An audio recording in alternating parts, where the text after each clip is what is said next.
Dead Space in 5 minutes. Everything you need to know about the story so far. Spoiler alert. The year is 2507. A war for resources ruined Earth and left humanity struggling to survive. Thankfully, the Concordance Extraction Corporation built a space mining vessel, the USG Ishimura, to rip huge pieces off of other planets to loot their sweet, sweet chemical resources. When Ishimura goes missing and the CEC detects a distress signal, a small team heads to the planet Aegis 7 for a quick repair and rescue op. Among that crew is Isaac Clarke, whose girlfriend Nicole works aboard Ishimura. When Isaac arrives at Aegis 7 with CEC security officer Zach Hammond, computer specialist Kendra Daniels, and a couple space interns, Ishimura's lights are out and nobody's answering their calls. They go in to help, the auto landing fails, and Isaac's team crash lands inside Ishimura. With their shuttle damaged aboard a deactivated starship, Isaac and company are temporarily stranded. Isaac uses his super smart engineer brain to reactivate Ishimura's power, which triggers a quarantine alarm. Everyone plays it cool until something drops out of the ceiling and stabs the disposable crew members to death with its big scary monster arms. Separated from Hammond and Daniels, Isaac sprints to the nearest elevator, narrowly escaping the monsters chasing after him. Phew! Upstairs, Isaac finds a plasma cutter mining tool and some sound advice painted in blood. Cut off their limbs. With Nicole's fate uncertain and Ishimura in disarray, Isaac starts repairing the ship with the radio help of Daniels and Hammond. Along the way, Isaac discovers that the dead are coming back to life as murderous monsters, and that the crew's audio diaries paint a grim picture of what in the name of space is going on. What in God's name is going on down there? I think that's precisely the point, Doctor. God's work. It turns out, Ishimura's Captain Matthias was a member of the Church of Unitology. He brought Ishimura to Aegis 7 specifically to recover the red marker, a man-made copy of the black marker, an ancient alien artifact and his religion's holiest relic. When scientist Michael Altman discovered the black marker centuries prior, it caused vivid hallucinations and started reviving the dead as psychotic beasts they called necromorphs.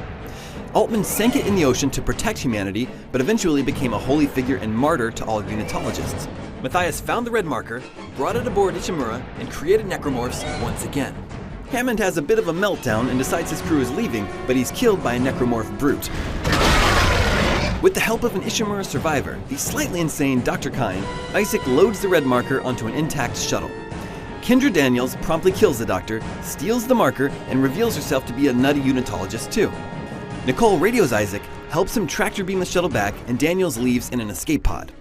The lovebirds finally meet up, and then head down to Aegis 7 to abandon the marker and live happily ever after. But wait! Kendra is waiting for Isaac planetside and reveals that Nicole has been dead the whole time. The marker's effect caused Isaac to create a mental projection of his girlfriend, who killed herself when Ishimura seemed doomed. Kendra makes a break for the marker, but a gigantic necromorph living on the planet smashes her to death.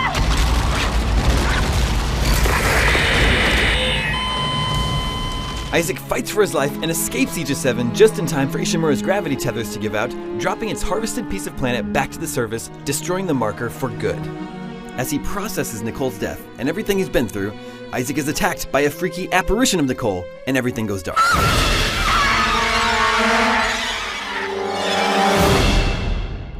Isaac awakens in an asylum 3 years later with no memory of getting there, and Nicole still haunts his mind as an agent of the marker. When he comes to, the necromorph infection has spread to the Sprawl, a colonized station on Titan, one of Saturn's moons.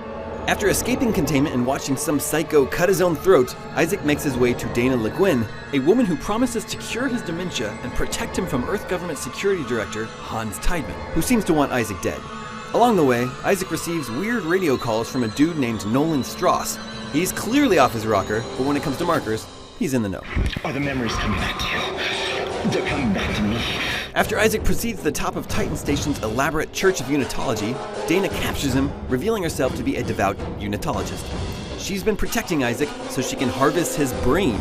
The red marker imprinted blueprints on his mind, which EarthGov used to make a new marker on the Sprawl. Dana reveals her plans to create even more markers and trigger Convergence, a mysterious event that requires a mass of necromorphs. Conveniently, an EarthGov gunship shows up, rips her to pieces, inadvertently giving Isaac the opportunity to escape. Strauss, it turns out, had blueprints crammed in his brain too.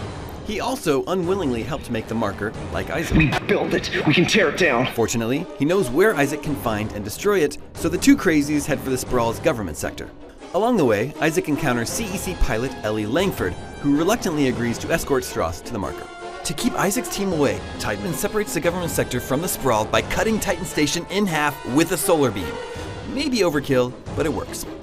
Isaac quickly discovers a haunting solution. The USG Ishimura happens to be docked at the Sprawl. Isaac decides to use its gravity tethers to haul Tideman and the marker back. After a spooky and successful walk through memory lane, Isaac heads back toward Ellie and Strauss, whose dementia gets out of control. Strauss attacks Ellie and gouges out her eye before going after Isaac, who rams a screwdriver into his head. The wounded Ellie makes her way into a commandeered gunship, and Isaac forces her to escape the Sprawl without him. Isaac heads to the marker. En route, Isaac discovers a machine that accesses the marker information in his brain. He drops a needle in his eyeball, learns how to destroy the marker, and fights his way to Tideman, who's waiting for him at the new marker. Isaac kills Tideman, but his annoying ghost girlfriend shows up again and pulls him inside his own mind in an attempt to start a convergence. However, Isaac is able to fight the marker's influence and overcomes his remorse for Nicole. As Isaac comes to, he finds the marker in ruin and the Sprawl crumbling around him. Why? Who knows? It's time to get the f*** out of Dodge. In the nick of time, Ellie smashes through a wall and comes to his rescue. Isaac uses his suit's thrusters to make an impressive escape. With his mind clear, he drifts off into space with Ellie. Despite his best efforts, Isaac can't escape EarthGov, Unitology, and the markers forever. When Ellie goes mysteriously missing and the solution to ending the necromorph threat is within reach, Clark suits up once again.